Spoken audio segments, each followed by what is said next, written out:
وَإِذْ أَخَذْنَا مِيثَاقَ بَنِي إِسْرَائِيلَ لَا تَعْبُدُونَ إِلَّا اللَّهَ وَبِالْوَالِدَيْنِ إِحْسَانًا. لا حول ولا قوة إلا بالله العلي العظيم. أعوذ بالله من الشيطان الرجيم. بسم الله الرحمن الرحيم. الحمد لله الذي هدانا لهذا وما كنا لنهتدي لولا أن هدانا الله لقد جاءت رسل ربنا بالحق.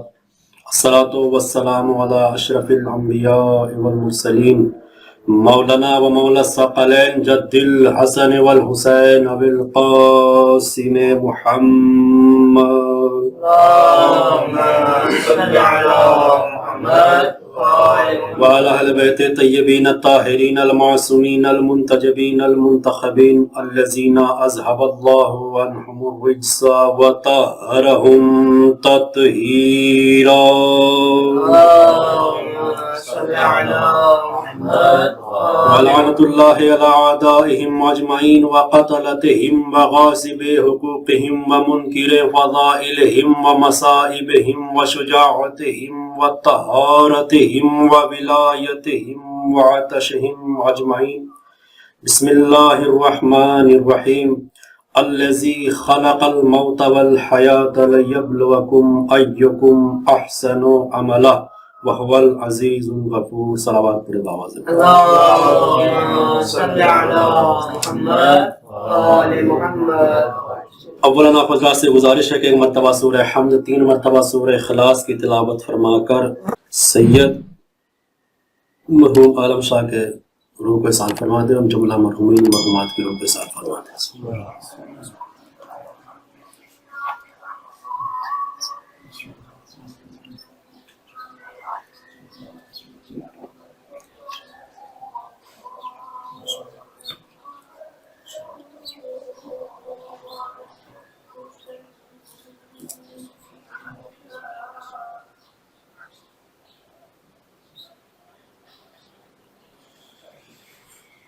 صلوات پڑھے بابا جی. اللهم صل على محمد وآل محمد. عزیزان محترم، بزرگان قوم ملت، معزز سامعین حضرات، دامن وقت میں یقیناً گنجائش نہیں ہے. بہت ہی کم وقت میں 2-4 باتیں آپ سے کرنی ہے، اس کے بعد ہی سربت مسائب. گفتگو موت کے حوالے سے ہے. ایک مرحوم کے اصالہ ثواب کی مجلس ہے اور برادر بزرگ نے حکم یہی دیا ہے کہ موت کے حوالے سے کچھ باتیں کی جائیں. جب ہمارے درمیان سے کوئی مرحوم یا کوئی مرحومہ، کوئی ہمارا عزیز اس دار فانی سے دار بقا کی طرف کوچ کر جاتا ہے تو ہم اس کے لیے مجلس عزا کا انعقاد کرتے ہیں. کیوں؟ اس لیے کہ تاکہ وہ مرحوم و مرحومہ مطمئن رہے کہ جنہیں ہم دنیا میں چھوڑ کر آئے ہیں ان کے ذکر میں، ان کی فکر میں، ان کے ذہنوں میں کہیں نہ کہیں پر ہم زندہ ہیں. اسی لیے مجلس عزا کرتے ہیں. اور قرآن مجید کی آیت ہے اِنَّا لِلَّهِ وَإِنَّا إِلَيْهِ رَاجِعُونَ. اللہ کی طرف سے آئے ہیں، وہیں پر پلٹ کر جانا ہے. تو یہ ہمیں طے کرنا ہے کہ جیسے آئے تھے ویسے جانا ہے یا کچھ بدل کر جانا ہے. توجہ میرے عزیزو، ہم جیسے آئے تھے ایسے جانا ہے یا کچھ بدل کر جانا ہے. جب ہم دنیا میں آئے تھے تو بے عیب تھے. جب ہم دنیا میں آئے تھے ہمارے دامن پر کوئی دھبا نہیں تھا. جب ہم دنیا میں آئے تھے تو ہمارا کوئی دشمن نہیں تھا. تو کوشش یہی رہے کہ جب اس کی بارگاہ میں پلٹ کر جائے تو بے عیب پلٹ کر جائیں. جب اس کی بارگاہ میں پلٹ کر جائیں تو ہمارے کردار پر، ہمارے دامن پر کوئی دھبا نہ ہو. جب ہم اس دار فانی سے دار بقا کی طرف کوچ کر کر جائیں تو کوشش یہی رہے ہماری کہ ہمارا کوئی دشمن نہ ہو. یہی وجہ ہے کہ جو ہمارے بزرگوں کے دشمن تھے جب ہم دنیا میں آتے ہیں تو وہ ابھی ہمیں بچہ سمجھ کر پیار سے ہم سے باتیں کرتے ہیں. کوشش رہے کہ ہمارا کوئی دشمن نہ ہو. اسی لیے امیر کائنات خطیب نہج بلاغہ، غالب کل غالب مطلوب کل طالب، مظہر نجائب فاتح باب خیبر، قاتل مرحب و انتر، مصداق حدیث پیغمبر، امیر کائنات نے ارشاد فرمایا کہ جب تم اس مختصر سی حیات میں اس دنیا میں آؤ تو اس مختصر سی حیات میں کچھ ایسا کر جاؤ کہ جب تم دنیا میں رہو، توجہ میرے عزیزوں، جب تک تم دنیا میں رہو تو لوگ تم سے ملنے کی تمنا کریں، جب تم اس دنیا سے رخصت کر جاؤ تو لوگ تم پر تمہاری یاد میں گریا کریں۔ اس مختصر سی حیات میں کچھ ایسا کار خیر کر جاؤ تاکہ لوگ تم سے ملنے کی تمنا کریں، اور جب تم دنیا سے چلے جاؤ تو لوگ تم پر آنسو بہائیں، لوگ تمہاری یاد میں گریا کریں۔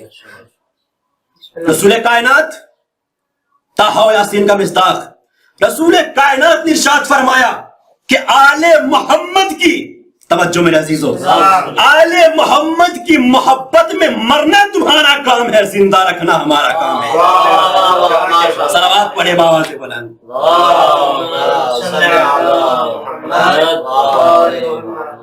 ہماری محبت میں مرنا تمہارا کام ہے، زندہ رکھنا ہمارا کام ہے۔ آج ہم جس دنیا میں مصروف ہیں، جس تعلقات میں مصروف ہیں، جس دوستی میں مصروف ہے، دیکھیں میں کوئی تبلیغ نہیں کر رہا ہوں، یہ لائیو ٹیلی کاسٹ ہوتا ہے اس لیے عرض کر رہا ہوں، یہ کہاں تک ہے اور علی کی حکومت کہاں تک ہے؟ یہ دوستی، یہ مال، یہ اولاد کہاں تک ہے؟ یہ مال کفن دے کر لوٹ جائے گا، یہ اولاد 40ویں کی برسی کی مجلس کر کر لوٹ جائے گی، اگر نیک اور صالح اولاد ہوئی تو 1-2 برسی ہو گئی، ورنہ چہلم کی مجلس کر کر لوٹ جائے گی۔ یہ تعلقات تمہارے کہاں تک ہیں؟ یہ دوستی کہاں تک ہے؟ یہ قبر تک کندھا دے کر چھوڑ کر آ جائیں گے۔ یہ سب چیزیں جب لوٹ رہی ہوں گی اس وقت امیر کائنات آ رہے ہوں گے۔ مولا جب سب لوٹ گئے تو آپ کیوں آ رہے ہیں؟ کہ تاکہ دنیا کو پتا تو چلے کہ تمہاری یہ حکومت کہاں تک ہے، علی کی اقتدار کہاں تک ہے، تمہاری یہ دولت تعلقات کہاں تک ہے، علی کا اقتدار کہاں تک ہے، علی کی حکومت کہاں تک ہے۔ علی امیر کائنات کا وعدہ ہے ہم قبر میں آئیں گے، ہم قبر میں آئیں گے، اور ہمارا مزاج کیا بنا ہوا ہے؟ ہمارا مزاج بنا ہوا ہے کہ جو ہمیں دے وہ زندہ ہے، جو ہمیں نہ دے وہ مردہ ہے۔ ابھی فیصلہ ہوگا کہ زندہ ہم ہیں یا دنیا چلے گئے وہ زندہ ہے، کون زندہ ہے کون مردہ ہے۔ ہمیں نجف اشرف میں کسی مرحوم یا مرحومہ کے مرنے کی خبر ملی تو ہم نے کیا پڑھا؟ ہم نے یہ نہیں کہا مر گیا، غضب ہو گیا، تباہ ہو گئے، برباد ہو گئے۔ قرآن کی ایک آیت زبان پر آئی، انا للہ و انا الیہ راجعون، طلبہ کا مجمع ہے، انصاف آپ کے حوالے ہے، آپ خود بتائیں قرآن کیا ہے جس کا پڑھنا بھی ثواب ہے، جس کا سننا بھی ثواب ہے، قرآن کا دیکھنا بھی ثواب ہے۔ ہماری زبان پر ایک آیت آئی تو اب جس کا انتقال ہوا ہم نے اس کی آیت پڑھی تو اس نے ہمیں ایک آیت کا ثواب دیا کہ نہیں دیا؟ بتا مردہ ہم ہے کہ وہ مردہ ہے؟ ہمیں مرنے کے بعد ایک آیت کا ثواب دے گیا۔ مرنے والا عزیز تھا، رشتہ دار تھا، چاہنے والا تھا، سفر بھی طے کرنا ہے، اس کے گھر تک جانا ہے، کیونکہ عزیز و اقارب کو چہرہ بھی دکھانا ہے نا، کچھ تو چہرہ دکھانے ہی کے لیے جاتے ہیں، چہرہ دکھانا ہے۔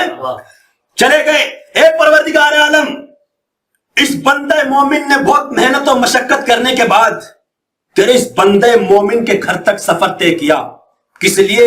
تاکہ جنازے میں شرکت کر لے، تاکہ غسل و کفن کا اہتمام کر لے۔ پروردگار کیا اس کا بھی کوئی ثواب ہے؟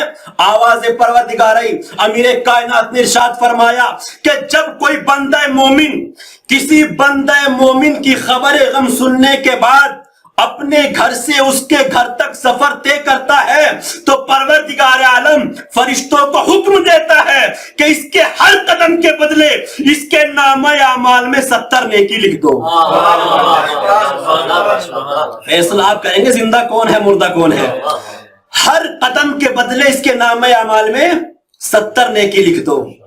گھر تک پہنچ گئے، مرحوم یا مرحومہ کی اولاد بھی تھی، بیٹا ہے یا بیٹی ہے۔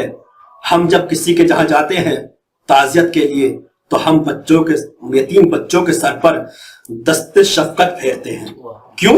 عادتاً نہیں، عادتاً نہیں، اگر ہمیں اس کا ثواب معلوم ہو جائے تو ہم پھر عادتاً نہیں پھیریں گے۔ سنیں، بندہ مومن گھر پر ہے، یتیم بچے کے سر پر دست شفقت پھیرا، اے پروردگار عالم بندہ مومن نے سفر بھی طے کیا, یتیم بچے کے سر پر ہاتھ بھی پھیرا, کیا پروردگار اس کا بھی کوئی ثواب ہے؟ چھٹے امام نے فرمایا, امام جعفر صادق علیہ السلام ارشاد فرماتے ہیں کہ جب کوئی بندہ مومن کسی یتیم بچے کے سر پر دست شفقت پھیرتا ہے تو آواز پروردگار آتی ہے, فرشتوں جتنے اس شخص کے ہاتھ کے نیچے اس یتیم بچے کے بال آئے ہیں, ہر بال کے بدلے اس کے نامہ اعمال میں سونے کی لکھ دو. ہر بال کے بدلے سونے کی.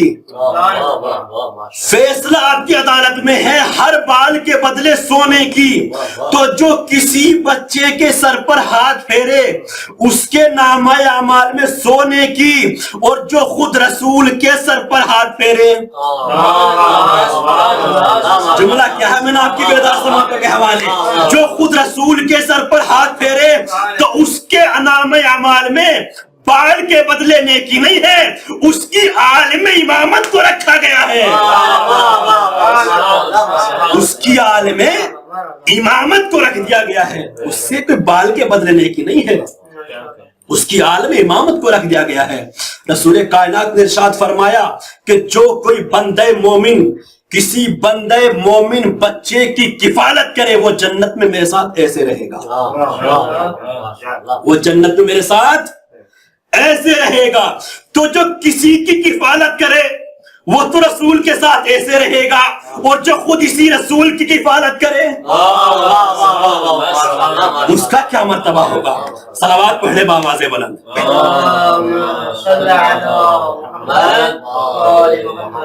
یقیناً وقت میرا تمام ہو چکا ہے, افطار کا وقت. جو کسی کی کفالت کرے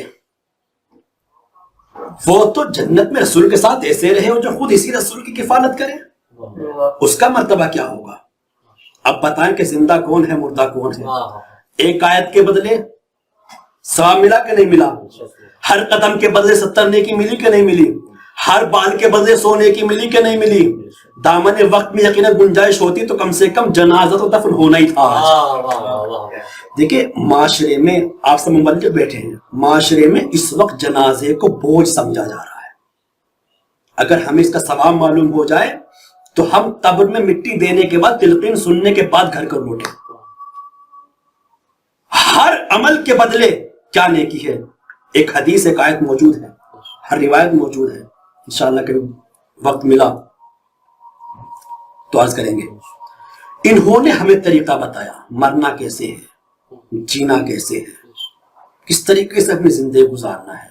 ایک دوسرے کے ساتھ اچھی زبان کا استعمال کرو, حسن سلوک رکھو.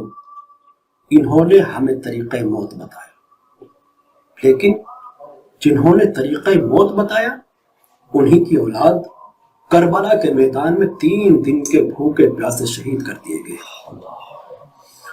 جنہوں نے ہمیں طریقہ دفن و کفن بتایا انہی کا لاشا بے گور و کفن پڑا رہا.